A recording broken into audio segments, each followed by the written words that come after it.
Parliament, both in the Senate and in the National Assembly, for the support that they have accorded us in the legislative process of enacting the NADCO legislative bills that we have and those that are still within the two houses. We have committed that we will conduct Nezani are not about you as a president or the prime minister. These 10 points are about the nation of Kenya. The full implementation of these 10 points are not about ODM as a political party or the Kenya Kwanza coalition parties. They are about the future of our nation. And therefore, as a parliamentary group, we want to commit, Your Excellencies, that we will continue to ensure that we extend the support that is needed by the Agnes Zani team and also to Professor Makau Mutua's team, because as Professor has alluded to, there will be legislative proposals that will come to the houses, as well as requests for budgetary support in the implementation of the work that these two important committees are doing. Therefore, Your Excellency, allow me to close at that point and to now, Your Excellency, before I invite the Deputy President,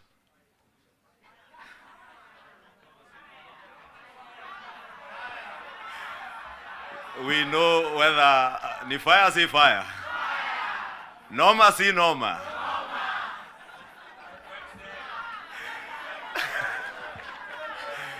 We want to hear whether the Deputy President, whether when he says ni fire si fire, ni noma si noma, whether he can earn himself a second term as the Deputy President, as usual, depending on what he says and how he engages with this House. Honorable members, allow me to welcome the Deputy President of the Republic of Kenya, Professor Kithure Kindiki. Thank you. I wanted the Leader of Majority to delay because the Prime Minister stepped out, because I wanted to take the shortest time here, having seen what my predecessors have gone through. and you know, both my predecessors are just like me from academia. So I was very worried. I wanted really we delay until the Prime Minister comes back. But I'm grateful to what Dr. Zani and team are doing. You're helping the country deal with very, very difficult issues. I am also very impressed by Professor Makau Mutua's work. It's quite a heavy topic that he's handling on behalf of the country. So my sister, Dr. Zani, and my academic senior, Professor Makau Mutua, I wish you Godspeed as you do this on behalf of all of us. Your Excellency, the President, and Your Excellency, Prime Minister, and my colleagues, let me just say two things as we wait for the Prime Minister to come back and address us. The first one is, for the last 33 years, our country has revolved around majorly two political formations. And the difference in the political strength of those two major political formations has not been very big difference. We went into multi-party politics so that you have strong position is fairly strong. What that means, therefore, is that our country, like all democracies, requires bipartisan consensus building to deal with serious and heavy national issues and national challenges. I like what my mono in school and the leader of the National Assembly minority side, Junet said,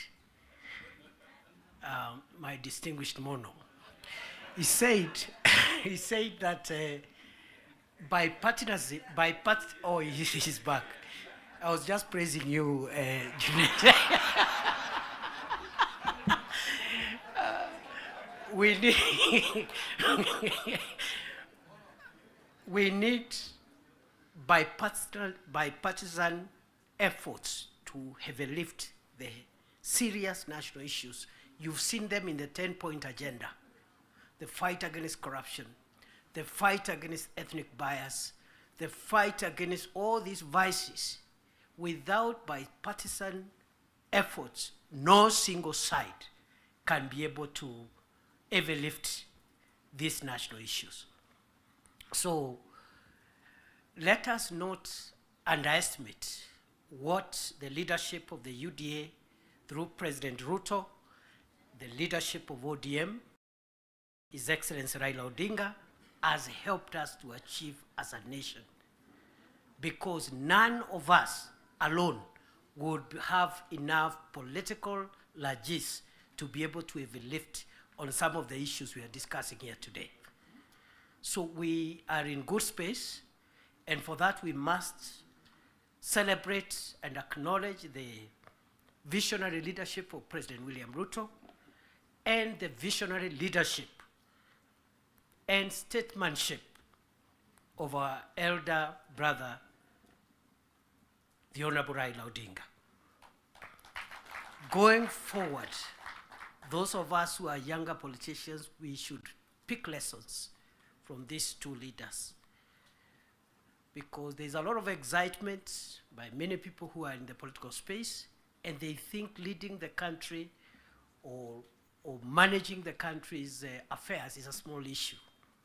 And some of the characters running up and down around, if they are given this nation to manage even for a day, the country will sink, because they don't have enough wisdom and enough foresight to be able to manage the complex society that is Kenya.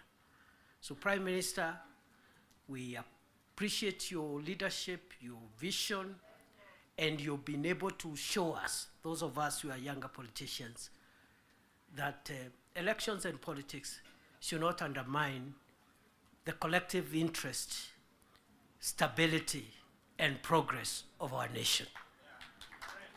You have helped us understand that individual ambitions to become whatever we want to become should not stand between us and our country's stability, progress, and sustainability. The last point I want to make now that we have reached where we wanted to reach is that, again, just to emphasize that I am happy to see again political parties whose leadership is here, but although the NADCO and the 10-point agenda was introduced by the two largest parties, UDA and ODM, we have other allies who have joined us from both sides. And what this means is that the country is generally and gradually forming the national consensus that we are looking for.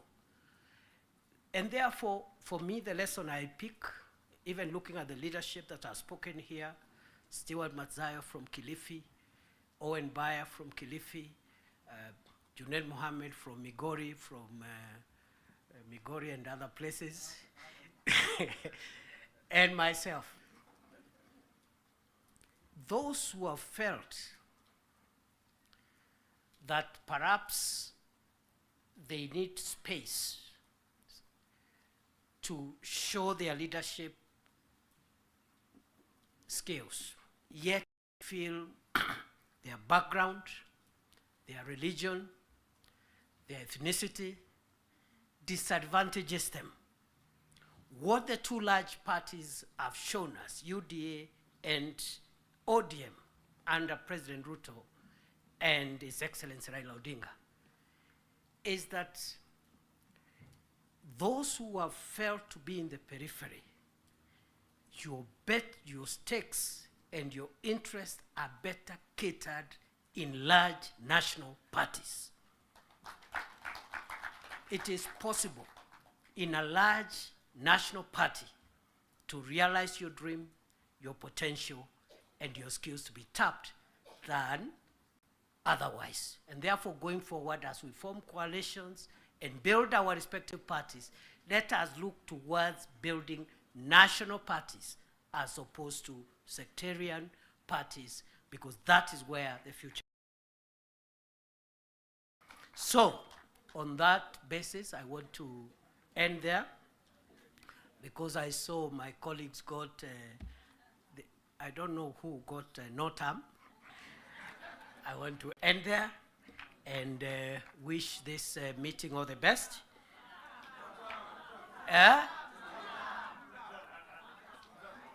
All right.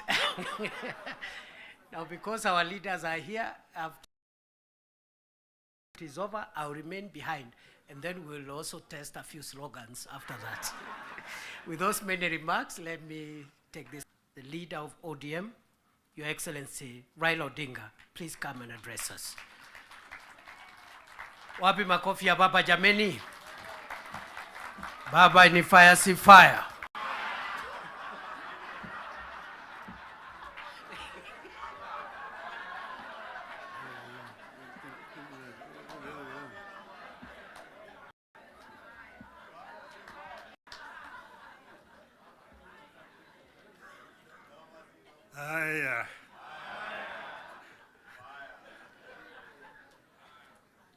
Mr. President, Deputy President, honorable members of Parliament, hamjambo.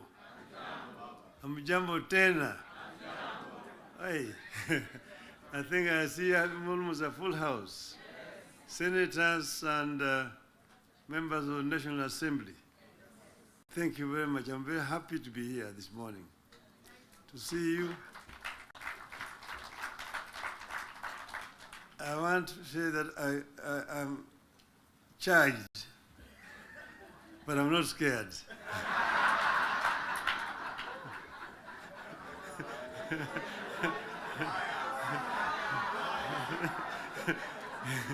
You know, I've been a member of Parliament for this constituency for 20 years.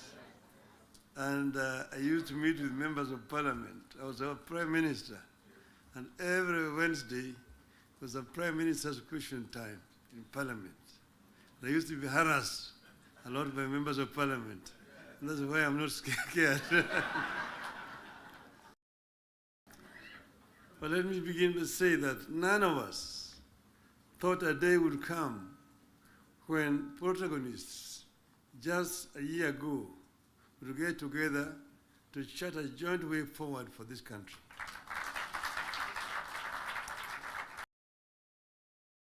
Ourselves together, and why are we here today? Why? In life of a nation, there comes a time when danger knocks on the door. It happened in the US during the Civil War that threatened to dismember the USA as we know it today. There's a region today referred to as former Yugoslavia. Yugoslavia existed as a country between 1918 and 1992. Then it fell apart into several countries, including Croatia, Montenegro, Serbia, Slovenia, Bosnia, and Macedonia. The former president of Yugoslavia, the late General Josip Broz Tito, used to say jokingly that I am the glue that is holding this fragile nation called Yugoslavia together.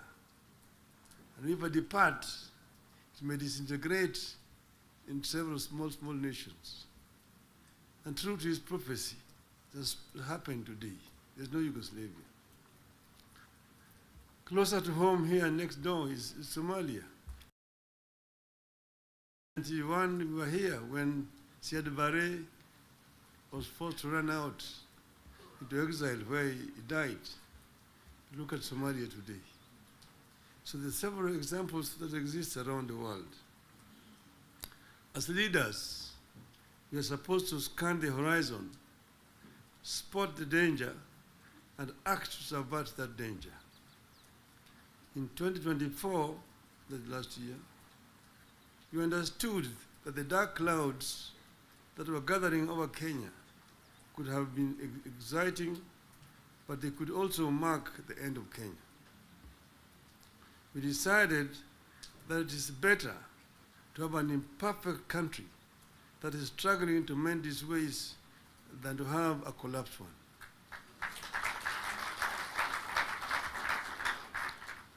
We came together to create an environment in which we can discuss our issues and differences as people of one nation. As you know, and as you know here, there are countries that cannot discuss their issues at home. In my life, I've attended many meetings in London, Paris, Istanbul, Washington, name it, where African leaders are referring from their own collapsing countries to discuss issues they cannot discuss at home. We go together to spare Kenyan that shame.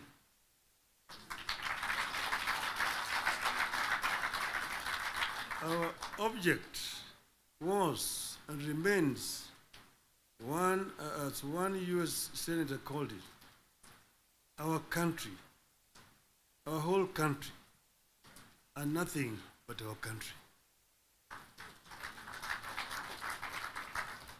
Having stabilized the nation, how have we performed in the intervening periods? How do we do better? How do we move forward in a way that respects the people of Kenya and that shows that we are alive to the circumstances that triggered our coming together and that we are acting on them? That is our object today. And that is why we are here today. We met and decided that we needed to have, for the first time, a joint parliamentary group meeting. We could now discuss with our members of parliament. Just over 2 months ago, I had an opportunity to discuss in this very same place here with the members of the executive. They came here and actually came with the blueprint of the performance, what they had done up to that time, and what they were intended to continue doing going forward. And I was very candid with them in my discussions with them.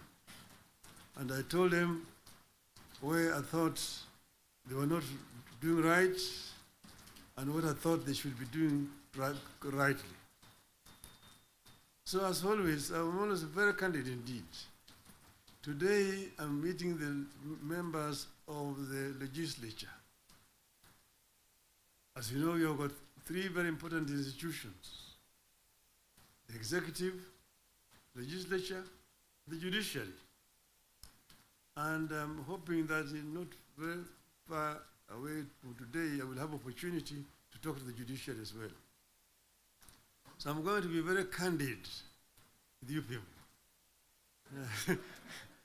To talk to you as a former member of parliament. Yes, the leader, Gimani Chungwa, referred to the constitution and told me the issues like NGF and and Senate oversight in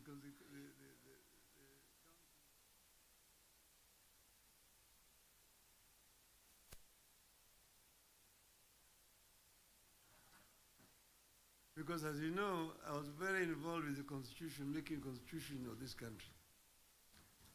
And at another time, I would want to bring Professor Yashpal Gai, who was the leader of that constitution making. And we went through very many issues. We had committees in the Bomas of Kenya dealing with various segments of that constitution. The executive was one. Legislature is another one. Judiciary is another one. Devolution, other committee. Devolution was very contentious because we had very many people who did not want the devolution because of what had happened at independence. As you know, we started with the devolved system government, Majimbo. The foundation of Majimbo was actually contentious because it was ethnic-based. The colonialists and the settlers had actually instilled fear in the people that the bigger communities, the bigger tribes at that time, the Luos and the Kikuyus, will lord it over the smaller tribes. And thus, the smaller tribes need to safeguard themselves by creating regions and powers so that they can be able to be protected. That was the basis of Majimbo. And it was a very lengthy discussion at Lancaster House. So Kanu accepted Majimbo in London, but with the understanding that they would change it after the independence. So after independence, Kanu did Majimbo by not remitting funds to the regional governments. I want to refer you to the Hansard in the Bunge, censorship of the Prime Minister to the regional governments. You need to read that debate. Ngala moved it, it was seconded by Masini Muliro, who was the deputy leader of the opposition. And then first Jaramogi, Oginga Odinga, and then Tom Mboya responded to that motion. The motion was defeated, but that debate actually is very historical. And I want to refer you to it. Go and read what it said. Eventually, CAD, of course, had to fold up and dissolve, and then eventually Majimbo was also dissolved through a constitutional amendment. And then what happened was what? They created a ministry of local government, which was given a lot of powers. Became an executive minister, just like a minister for finance under that constitution at the time. Now they were county councils down there that they capped 265. But then they could not do anything without authority in writing from the Minister of Local Government. So you had all. But then we said we wanted to give more autonomy to the counties so that service delivery could be better improved. We came up with regions at Bomas of Kenya. But there are people who really opposed devolution. The chairman of devolution in Bomas was called Dr. Odhiambo Mbai. He addressed the audience at Bomas, and by the time he finished talking, everyone should be the chairman of that committee, chairman of the committee. And he conducted that he became a marked person. What did they do to him? In broad daylight, 11 o'clock, on Ngong Road there, off Ngong Road, in his residence, they sent assassins. And in presence of his children, they shot him and killed him. The assassins of Mumbai were arrested. Eventually they were released. So I just want you to know that the revolution has got very many people and very powerful people in this country today. Then after that, because you know that ODM is a product of constitution making. And one of the founding members of ODM is sitting here with you.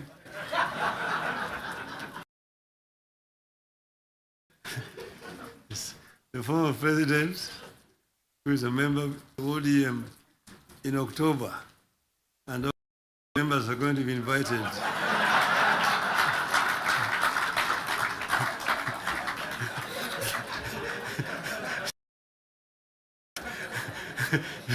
to come and attend.